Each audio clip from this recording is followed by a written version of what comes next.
તારી જિંદગીમાં કેટલા પૈસા બુનથી ભેગા જોયા હતા? 10,000 રૂપિયા બુનથી ભેગા જોયા હતા કોઈ દાડો?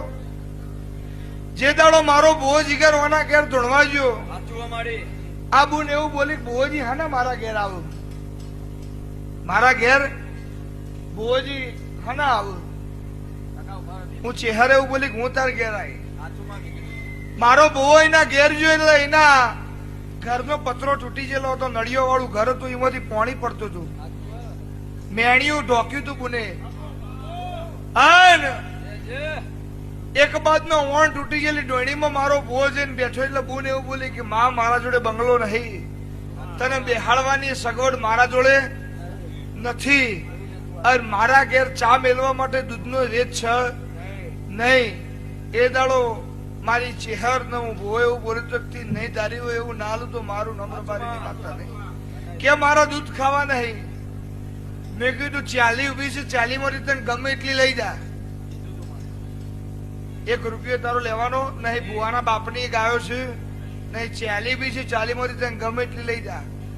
એ દાડો મેં ચહેરે ગાયેલી કીધું પેલા દૂધ ખા. પછી બોન એવું બોલી કે મારે બેહાડવાની તરત છો બોન, મેં કહું મકોન હું બનાવી આલું પછી હું આવું. સાચું ને? તારું મકોન મારો ભૂવો બનાવી આલો પછી હું આવું. એટલે ખભા ખે નોખી નેહરી જાતી નહીં. મારા સેવક ના ઘેર વખો મારો વખો, બાકી મારો ભુવાન ચોઈ મકાન બનાવી આલવાના આવે. મારી ભાઈઓ મારી માસીઓ મારા હગો નહીં દીવન બનાવી આલું. એ દાડો હું ચહેરે એવું બોલી હતી કે બોન બહુ રવિવાર ભર્યા છે મારા, કોથળે રૂપિયા ના લાવું તો મારું નામ માતા નહીં. તે બોન કેટલા આયા? પેલા 10 લાખ આયા, પછી કેટલા આવશે?